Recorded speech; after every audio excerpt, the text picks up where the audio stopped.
Hey everyone, I'm Eamon Elswa, and this is Getting into Infosec. My guest this week is Masha Sedova. I like picking hard challenges and very tall mountains to climb, and the computer science seemed like a tall mountain. So The next mountain she's climbing is tackling the human side of information security. they are also busy human beings. Like the majority of the organization we're trying to secure, they're not security experts. If they had been, they'd be on the security team. Masha shares a lot of resources with us from things everywhere from game theory to positive psychology to behavioral science.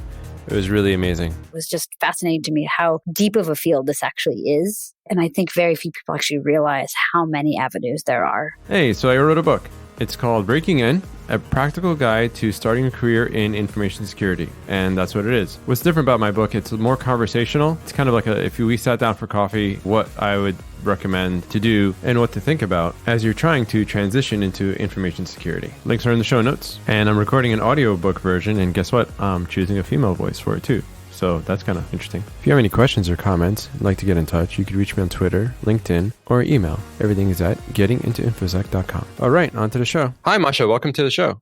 Thanks, Eamon. Good to speak with you. Yeah, thanks for coming on. So give us a little about what you do today in information security. Yeah, so I have the privilege of starting my own company called Elevate Security, and I work on the intersection of security education and behavioral science.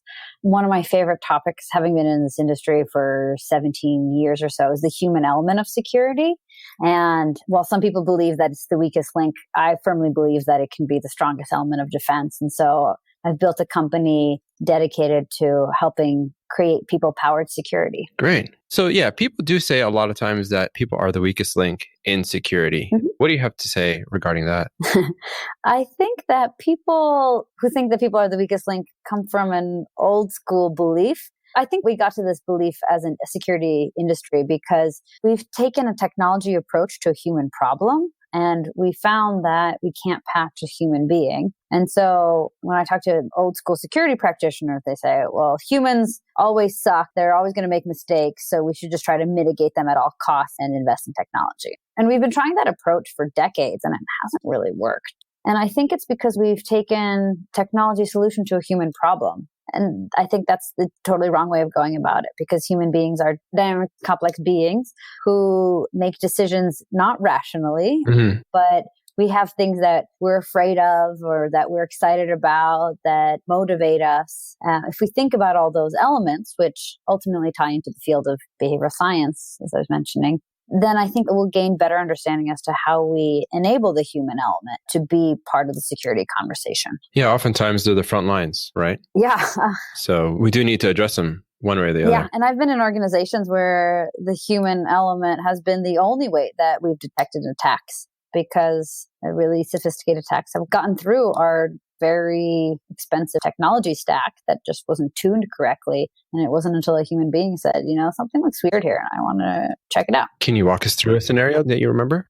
So the story that I'm recalling was I was working with a red team of a large corporation, and the red team had spent about a month of R&D time developing custom malware that they were sending out in really targeted phishing attacks to specific employees to get remote access to their machines. Mm-hmm. Once a user would click on the phishing link, it would install this machine. And what ended up happening once this malware was installed is it would change the proxy settings on a browser and start routing software or routing network traffic through a malicious path. Oh. So yeah, it was very sophisticated malware. So the story that I recall specifically was this malware being created customized for our environment was able to bypass a lot of the technology controls. Actually, all the technology controls were able to get installed. And it wasn't until a user who installed this and started seeing some weird stuff in their proxy settings, like, there's something really weird and I must be crazy about this, but I'd like to check it out. And that person ultimately emailed the security team with exactly that email. Said, I'm probably nuts and kind of paranoid about this, but I think there's something wrong. And that was the beginning of a really large investigation that ultimately led to the uncovering of this red team attack that would have gone I would say, largely unnoticed for many more weeks, months, maybe, because we found that without the human interaction, we would not have been able to get that alert. Is there some sort of training they had? I guess you being approachable probably helped, right? The security team being approachable, but what enabled them to find this, to kind of notice this and reach out to you? Yeah, good question. So one of the things that I found in my career is really helpful is to focus on failure as an eventual outcome. And if you train people to say, security is hard, security is tricky, but that's okay. And if sometimes you make a mistake, just let us know and we'll figure it out together. We'll take a look at it together. And you create a safety of failure, a safety to say, it's okay that you made a mistake. You'll find that if you haven't, you'll be able to get much more open and transparent dialogue with employees. And that type of relationship and that trust building takes a long time. It takes repeated interactions where a person sees that the security team has their back and isn't out to get them fired. And if you can build that trust and relationship when you need someone who's in a moment of, oh my gosh, I might have made a mistake, or I need to use the security team as a resource because I think they are actually able to help me in a delicate moment, they will believe that the security team has their back. And you can do this in a variety of different ways. One of the studies that I have found and used in my career is a 5-to-1 ratio published by a professor out of Harvard University, Dr. Gottman, who said that for any relationships to work, you need 5 positive interactions to every 1 negative. And that was the ratio for successful marriages versus those who got divorced 5 years after this study happened. Also, high-performing teams have 6 positive interactions to every 1 negative. Medium performing teams have about 3 positive to 1 negative, and poor performing teams have, for every 1 positive interactions, they have 3 negative interactions. So if you take that concept of high performing teams out to an organizational conversation or a cross-departmental conversation, you find that in order for the security team to have a positive experience, have a positive, healthy relationship with an employee, you need 5 positive interactions. And what that could mean is every time you report a phishing attack, say thank you. CC the manager and say you have an employee who's doing an excellent job at reporting. Oh, nice. Thank you. As a simple thing, right? Or stand at the door and every time anyone walks in who's wearing a badge, just give them a donut for no reason at all, other than they're exhibiting the correct policy that you've asked them to, as opposed to only finding opportunities to punish people. Yeah. And so for all the behaviors that any organization is trying to drive, finding ways of rewarding people when they do the correct thing instead of just punishing them for doing the wrong thing. So the security team sometimes is often seen as the ivory tower, where, a bunch of people sit in a room making decisions without others involved in this ivory tower that's unreachable in a faraway place. And so, what you're talking about is just the opposite. Is, first of all, I love Dr. Gottman, really great studies, but just the basics, like you mentioned, please and thank you, right? How far they can go. Yeah. One of the things that I find, so back to the earlier point I was saying around the fact that we're solving a human problem with technical controls, we're missing the fact that human beings not only make mistakes, but also require reward and recognition and reinforcement. But at the end of the day, are also busy human beings. Like the majority of the organization we're trying to secure, they're not security experts. If they had been, they'd be on the security team, right? But instead they're in marketing and they're in sales and they're developers, and they don't ask the security team to do their job. Like they don't ask you to market, right? In addition to your job. And it's unfair for the security team to ask for employees to be security experts. Not only is it unfair, it's also unrealistic. And so the only thing we're going to find is failure, which is why the calling human beings the weakest link for me is one of just the most ironic jokes, is that we call an end user, call them a user, right? A weakest link. The problem between the keyboard and the chair is the human, right? We keep saying stuff like that. And we put it on the user instead of on us and our inability to communicate effectively, right, and to empower an organization to make better decisions.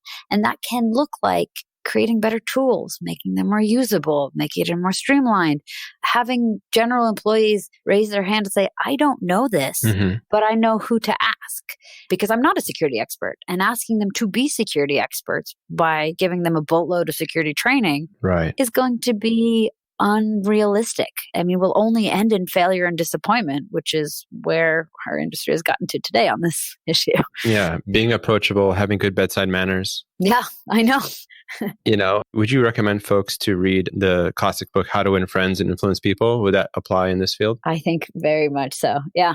And as you were saying, bedside manners, as the medical industry is teaching doctors how to have bedside manners to avoid getting sued, maybe we have our own equivalent in the security space, right? Security bedside manners. Exactly. Right. And how to work with non-technical or non-security folks in your organization and win friends and influence people. Yeah. Yeah. I mean, that's just great work. Yeah. So let's step back a second and find out, how did you get into information security to begin with? Yeah, it's a great question. So maybe I'll take it back even before I got into information security. Sure. So I studied computer science in school. When I went to school, information security wasn't really even a topic. But I had decided that I wanted to be in some form of engineering or IT support or some kind of technical role ever since I was a little girl. And I knew that I wanted to get into this space because my grandmother was a computer programmer.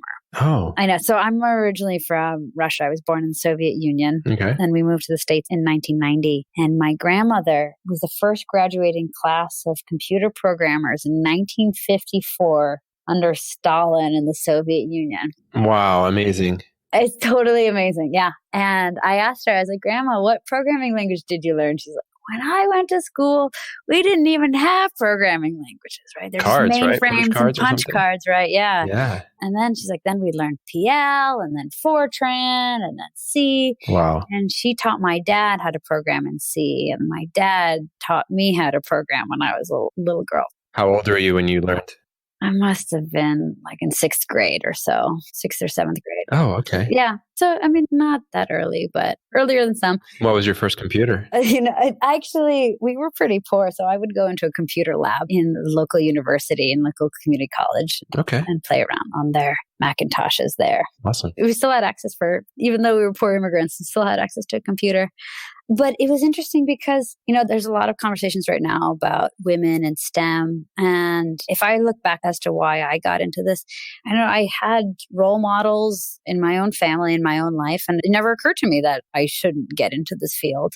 And maybe part of it is the immigrant story. I like picking hard challenges and very tall mountains to climb. And the computer science seemed like a tall mountain. So nice. I did that. And I went to school initially 2 years. I had 2 years of a liberal arts degree, which became relevant in my behavioral science work later on. Mm-hmm. I didn't realize that was what I was doing at the time. And then switched over to a super cool program that I believe is still in existence called CyberCore. Oh. It has an alternate name of Scholarship for Service. And it's a program put on by the US government that pays for your last 2 years of undergrad or 2 years of master's degree, room, stipend, board, the whole lot, in exchange for a focus in computer security. And I took a quick look at the numbers and decided that I didn't mind earning money while going to school, and computer security seemed like a great field to get into. I became really fascinated with some of the problem sets in this space, and working for this as part of this particular program, it was designed in such a way to start getting college students to start focusing on security problems that the government was understaffed. And so I got to work on things like credit card skimmers that the IRS was trying to tackle. And I got to spend a whole bunch of time doing cyber forensics. And I worked on a murder case with like hidden data on hard drives. Oh, wow. It was awesome. It was very NCIS. Uh-huh. When I say this sounds way cooler, really, it was just a lot of hours with me and a stack of hard drives and imaging software and just transferring files. And that got lonely after some time. Mm. Yeah. And I was like, okay, well, that's not going to work out for me long term. Yeah. So I did that for a little bit and it was great. And, I get to rebuild computers. I got to know about, data structures and file system structures. And that's been helpful in parts of my career. Mm-hmm. But I found that going to that program specifically put me on a really cool track because I got to experience, specifically from an education standpoint, a lot of different flavors of security, which was so eye-opening, right? I got to do some pen testing, some social engineering, forensics, operating system security, network security, the whole lot of it. And it was just fascinating to me how deep of a field this actually is. Mm. And I think very few people actually realize how many avenues there are in this Right. space. Yeah. So you did that program, and then are there any hooks involved? Do you have to work in the field or anything like that? And then how did you transition after that? Yeah, that's a good question. Yeah. So there is, in exchange for your 2 years of school, you work for the government for 2 years afterwards. Okay. And so I started work for a defense contractor. I got a chance to work for customs, and then I was cyber analyst for Northrop Grumman. And as I was mentioning earlier, I'm originally from Russia, so I speak Russian fluently and has a background in security. I got to work on some really cool Russian cyber threat accounts, which was fascinating, and really got to see some of this work in action, and particularly what kind of nation state adversary capabilities are. And along the way, I became really interested in the human element, because obviously you have these technical attacks, right? And they exploit system vulnerabilities in systems, but there's often a human element. Someone gets tricked into clicking on a link, right, or giving up really critical credentials, whether or not it's trickery or it's espionage or it's bribery or blackmail, but there's a human being involved. Yeah. And so I became really fascinated with that question. So, well, what are we doing to lock down the human element of this? And as I was mentioning earlier, I was quite disappointed in the answers I was getting. So I did that for a couple of years, and I explored that aspect of it. But this human element still sort of this nagging question in the back of my mind.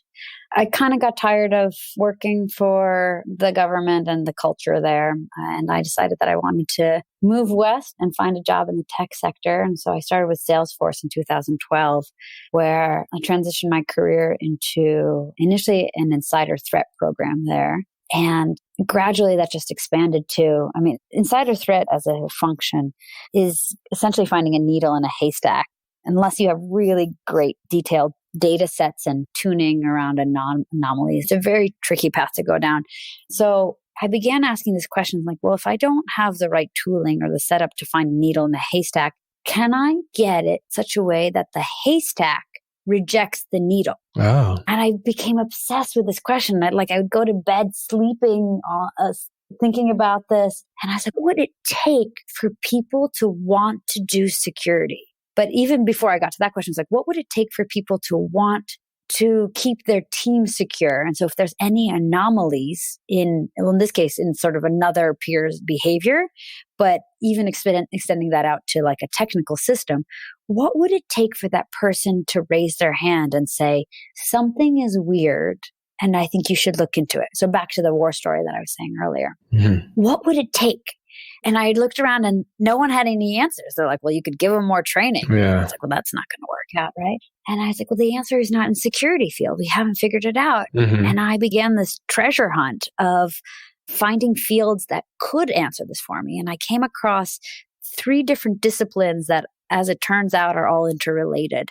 The first I came across was game design. And I read a really great book called Reality is Broken by Jane McGonigal around how gaming makes us better humans. Cool. Yeah. So I looked at that book around like, wow, how do you design a good game? And that's important because people want to play games. They don't have to. They want to. Yeah, game theory is an ever increasing field. You see a lot of TED Talks about it. Just game theory in general is just a very fascinating topic. Really fascinating, yeah. And so I was like, okay, so there's something about gaming that I started extracting. Okay. And then that got tied into positive psychology, which is a really good book. This is called Flow by an amazing researcher called Mikhail Csikszentmihalyi. Okay. And he believes that if you give people the correct amount of challenge that meets their skill level, that is a state of happiness. And if you use that definition, you can actually create happiness for people. And so as an example, let's say if we're given a challenge, a game that is too hard for us, we find it frustrating and we quit. If we play a game that is too easy, we get bored and we quit. Yeah. But if we get to a level that is just at the right level, we find it fascinating and we keep playing it again and again and again until we master it. If we go back to it, we'll be bored, right? But then we now have the skills to level up and get higher and higher and higher. And that is ultimately why mastery, the journey of mastery, is tied to what he calls the optimal human experience, happiness. And that can exist in sports, that can exist in when you're performing musical instruments, but there are lots of experiences where we can get into the state of flow. And so that's lightly related to security. What I started thinking about was like, so it's not that we're afraid of hard work. It's just that the information or the challenge needs to be presented at such a way that meets somebody's ability level. Right. And that requires understanding of their ability level. So we can't do a one-size-fits-all approach. There's a certain amount of customization that needs to happen for someone to want to engage into this conversation, right? Mm-hmm. So that was the second field. And the third field ultimately tied all of these elements in, and that was behavioral science. And this was heavily relying on the work of BJ Fogg, who was a professor out of Stanford. And he talks about the fact, how do we create new habits? And that's the perfect combination between motivation and ability. We will do something if we are either motivated enough to do it or if something is easy enough to do. And you can play on either of those two verticals. And so pulling all of these things in together, I started creating a whole framework in this space. I created a group-based board game that leveraged social accountability and peer dialogue to get people to understand why it was important. So really spiking up motivation. I didn't change people's ability. I assumed either they had training or they could figure it out on their own because they're intelligent. But if I could get people to care, they would step up to security. Did you have to use social pressure as well? Like some sort of leaderboards or anything like that as well? I did, because that was sort of got into the game design aspect of it. I did play with leaderboards. I found that leaderboards are effective for a small subset of people. Sales and executives are really big into leaderboards. But I have also found that leaderboards are really effective for like the top 10% of performers. And you're going to get the same 10% on your leaderboard again and again and again with very little churn. And you're only engaging a really small population who are likely already going to get the content anyway. I see. You're not engaging with the masses. And so I've since then moved away from leaderboards as a core technique for engaging a large population. But I think in small subsets or maybe small campaigns, it is actually an effective use. I might be digressing, but they did a study where like, oh, your neighbor is saving money on their electricity by doing whatever. Yeah. And then people are then encouraged, as opposed to just sending them a thing. Did you know you could save a few $100s by doing this? Yeah. I've actually seen it as social acceptance, where people might not care about security or saving power, but they do care about how they're performing compared to their neighbors. And so what you were saying is the O-Power report saved something like $8 billion in energy use because they just compared your usage to somebody else's. And it's been shown to be really, really effective. And it's a behavioral science concept called social proof. Okay. We've been doing that for security data sets and showing how you are doing on reporting rates and phishing click-through rates compared to your team, to your department, and to your organization. And people have been finding that to be incredibly, incredibly powerful in getting people to shift their behaviors.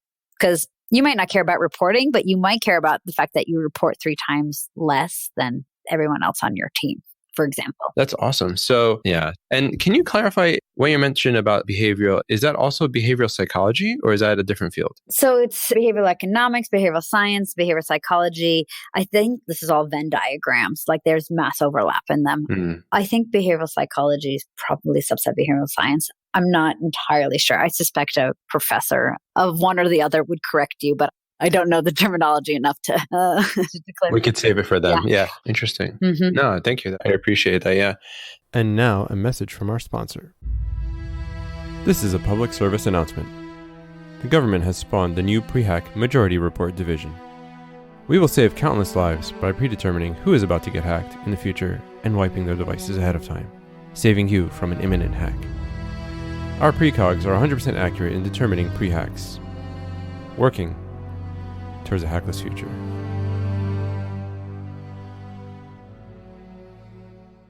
Now you've taken all this information, and how did you apply it in the workplace? And can you walk us through some successes and also maybe some failures? Or at least, can you walk us through some successes and how you're able to transform the workplace using these methodologies?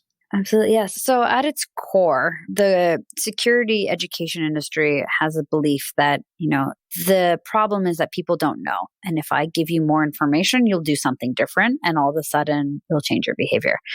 When in fact, the reason people don't do things is not because they don't know, but there are a lot of other things that can influence the behavior. So one of the things that I did was changing tailgating behavior while I was at Salesforce. People weren't wearing their badges and walking through spaces visibly, walking into secure spaces without authentication. Yeah. And so I initially thought, well, maybe it's an education problem. And I sent out the policy and put posters up, and it didn't. Not a surprise. Of course it didn't work, right? Right. No one's like, oh, I didn't know. There's a poster. I'll do it now, right? And Oh, yeah. it's funny. Yeah. We all laugh. And yet that's what we do, right? Oh my God. I hate notes. When my roommates used to put notes all over the place, I'm like, do not put a note. Like, really, just come to me, right? Mm-hmm, mm-hmm. You're totally right, though. Post-it notes are passive aggressive. Yeah. Yeah. Just have a conversation. But that's what I started doing. Right. And I started talking to people. And I was like, hey, why don't you wear your badge? Right? I'm just curious. And I found a couple of things. One, people just had a badge pull that was broken and they didn't know where to get a new one. Oh. That's it, right? And that's not necessarily behavioral science, other than I asked some questions. And that's back actually to the BJ Fogg model of motivation and ability. They actually just didn't have the ability to wear their badge. They wanted to, they just didn't have the ability. So I'd fix that. Right. The second thing is people were not able to have a hard conversation with other people behind them and said, I need you to badge in. It wasn't a social norm. And so what I had to do was model for people. I'd created a video and shared that out. I modeled for people how that conversation could look. So they had a certain comfort of understanding what that looks like. And then the last component was the motivation. People were not motivated to have that conversation. They didn't actually think it was a problem. And so what I did was I just highlighted some actual tailgating incidents of people who had come in off the street. I shared this video that I had secured from the security department. And I didn't do it as a scolding thing. I basically put it out and said, we've had this incident. This one particular person's come off the street, X amount of times.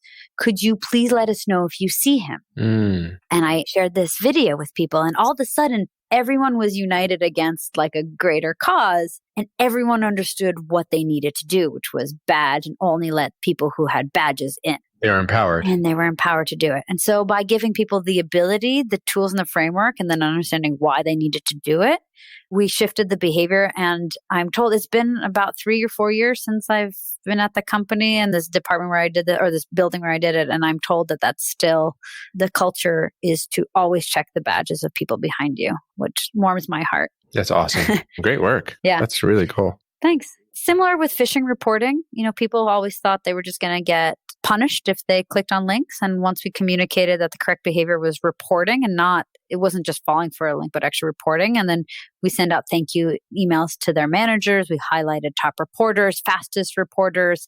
We sent the most, aware people, hoodies. Reinforcement. Exactly. So reinforcement of the positive. Yeah, exactly. Positive reinforcement, I guess, right? You got it. Yeah. We were able to increase our reporting rates 350% in 6-month period. And so that was really valuable. That's really cool. Yeah.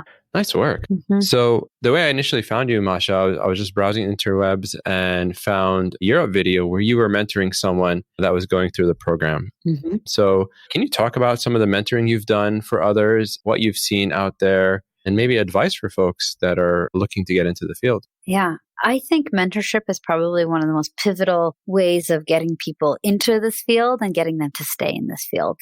As I was mentioning earlier, I got into it because I had a model from my grandmother, and it never occurred to me that I couldn't do it. I have personally found that, so I do some casual mentoring, which is advice here and there, but also there's certain people who are really interested in a career path and doing the work that I'm doing. And we sit down on a regular basis and talk through, career choices. If they get stuck in an organization, like, when do you ask for a promotion? How do you push back on your boss? How do you put together, how do you level up your skill sets? Like, do you do a public speaking course, or do you do a pen testing or Python course? Like, what would be more beneficial? And when you're given those choices, you may not know sort of what the implications are going forward. Right. And if you have someone who's a couple of years ahead of you who can provide sort of what it looks like around the bend, that's really helpful. I've gotten to where I am in my career because of amazing mentors and sponsors. And I think it's really important to be able to pass that on for future people as well. But I also want to mentor people who want to do the work. So when I sit down with a mentee, I give them some homework. I ask them, what do you want to get out of this relationship? What are your goals? what do you think I can help you with? And then I actually also ask them to do a strength finder assessment so that they can come to me with an understanding of what they can bring to the table. Right. And I also, first couple of things I do with them the first couple of months is really understanding what they're great at. Especially in the security field, there's so many great rock stars who are excellent at, maybe it's pen testing, right? Maybe it's reverse engineering. Maybe it's product assessment. It doesn't matter what, but it's hard to see from where you are when you start, how you can get to be an expert. And I actually think one of the best things about security is you can actually forge your own path. We're such a new field and the industry's changing so much. And the problem sets we're facing are so new. The best thing you can do is take a look at what you are excellent at, what you bring to the table, and what problem sets interest you, and see how you can merge those. And I just remember that because I did that exercise for myself. And I remember being like, the human element drives me nuts. I think there's huge untapped potential and there's not a solution.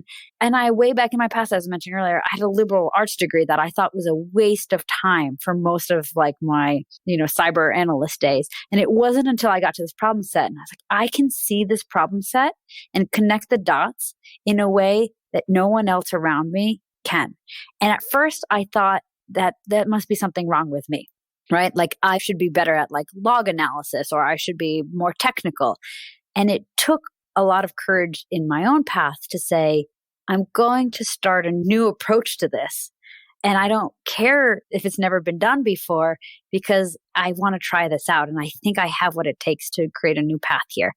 And having a mentor who can say, yeah, go do it. Let me help you. I got your back. Let me connect you with people. There's a person I think you should meet. There's a conference you should go to. It just expands what you can do. So get a mentor, be a mentor.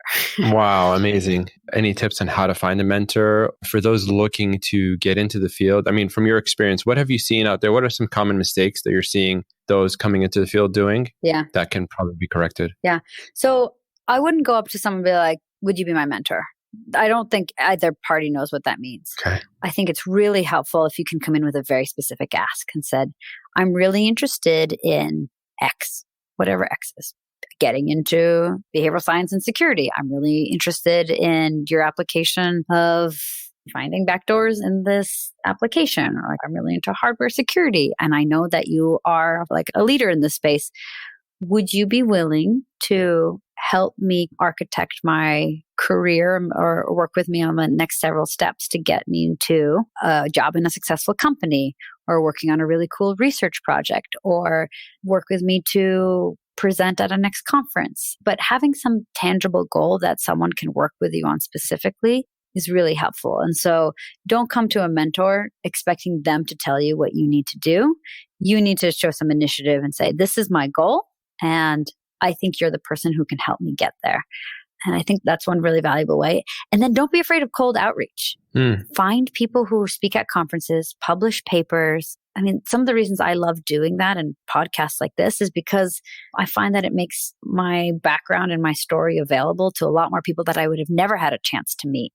And I do this essentially as a one-to-many communication. Yeah. And occasionally from this blast out, there's a couple of things that come back and say, I heard this that you said. And that reach out, I always try to respond and initiate some kind of dialogue, because how else would we have ever crossed paths unless you reach back out to me?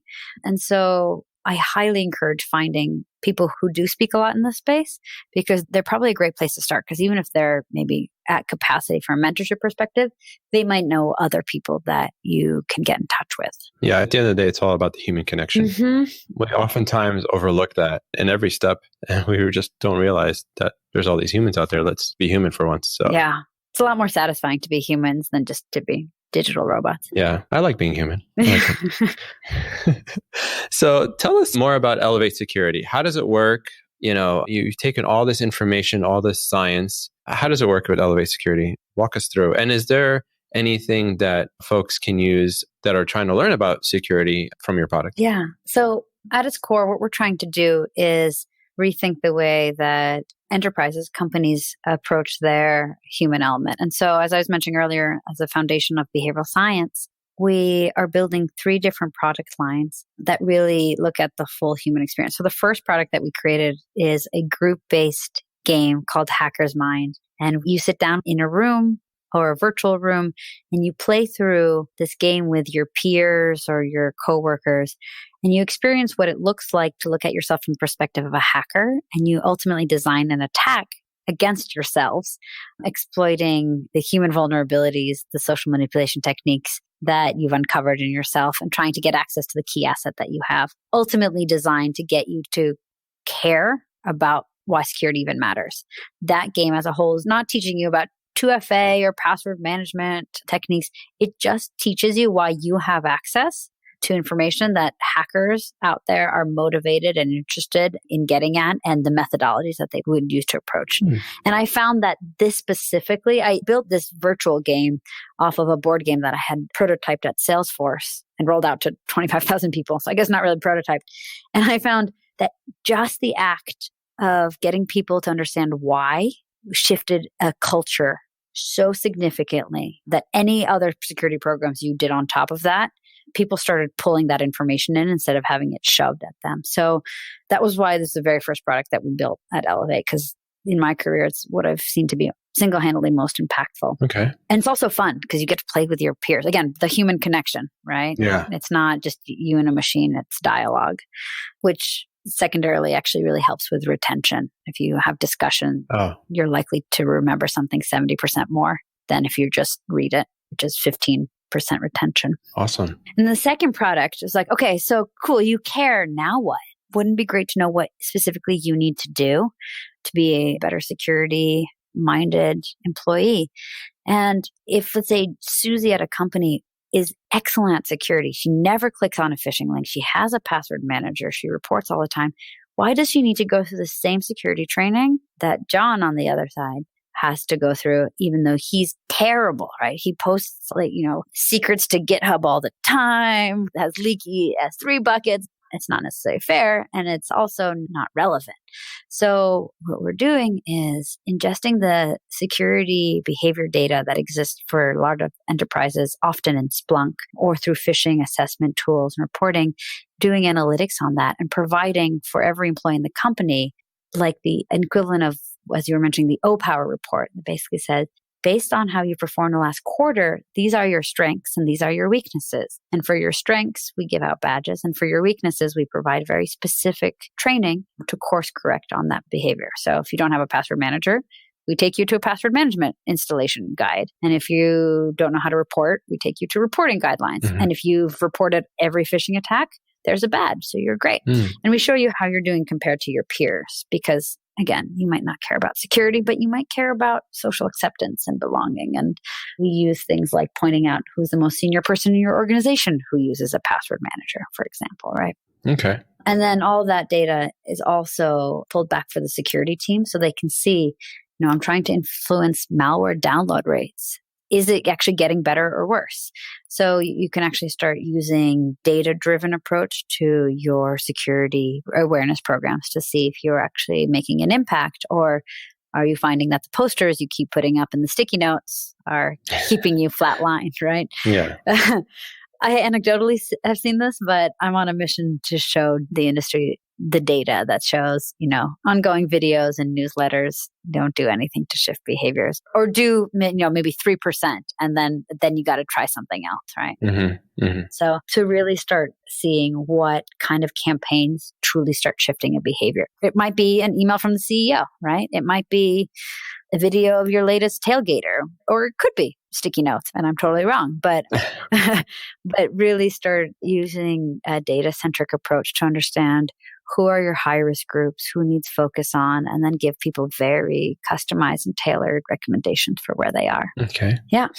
And the third, I think you mentioned a third. Yeah, it's in super beta, scheduled for next summer, but it's essentially, our working title for it is Grammarly for Security. Oh. The red squiggly line that will in line tell you whether or not this is the moment you need to be paying attention or not. Okay. This summer or next summer? 2019? Summer 2019. So stay tuned for that. Awesome. Yeah. I'm looking forward to that. That's cool. Can you tell us about some fails you've encountered? So we've talked about like what we should do for information security, but what are the things that are not working that you've seen out there? Yeah, totally. I have two favorite fails. Okay. So shaming. I think shaming works short term. And long term, people just don't trust you. And I used shaming for locking people's computer screens, and that works. It works, right? And then you're the enemy of the state going forward, right? And everyone badmouths you. But that's, I've seen it work in some organizations, but not in others. Okay.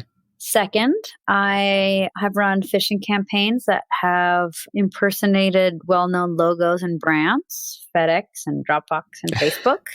And my target audience decided to report those phishing attacks to FedEx and Dropbox and Facebook instead of us. And the CISO of those companies ended up calling my management and told us to cut it out, which we did.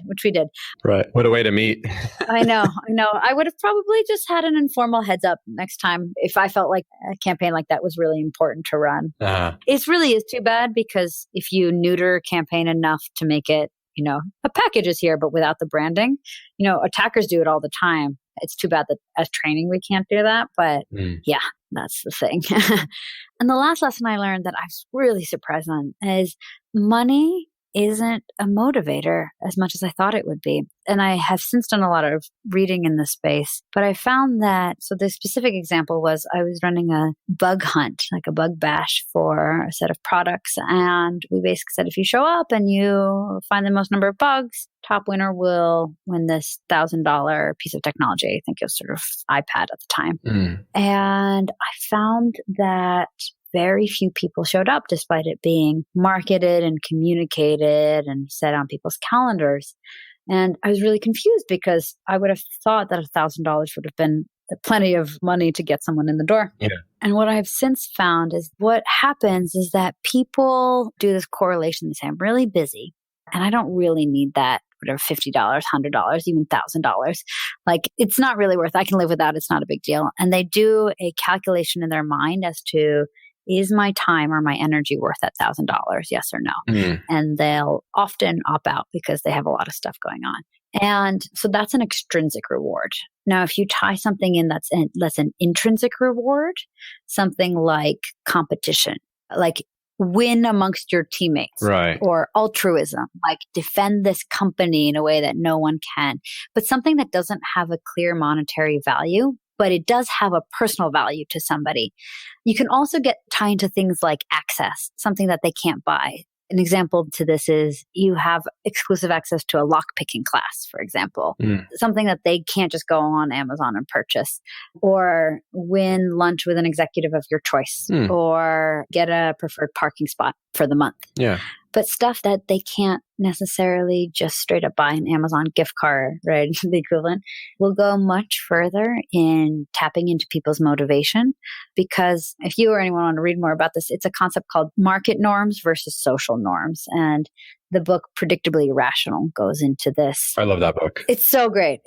But it goes into, there's a specific example of a moving company, or like why if you ask a friend to move, they will feel better if they did it for free and just strengthens friendship than if you sort of gave them like the friend rate of, a $50 versus the $300 moving truck. And they're like, they were more likely have done it for an altruism thing than have the whole thing be cheapened by a $50, whatever, coffee or dinner date or something, and be like, you just use me as cheap movers, right? Whereas if you had never paid them at all, they would have probably been better off. Yeah, it's a fascinating quirk of being human. Yeah, so much to say on that. Just being internally motivated versus externally motivated. You see that with kids, trying to, see which kids are internally motivated or externally. And then, you've touched on so much. Behavioral Rational, I love that book. It was one of the first books I read in behavioral economics. Yeah. And it's been an interesting thing. So yeah, that's wonderful. Thank you, Masha, for sharing that. I think it's very important for us to not only know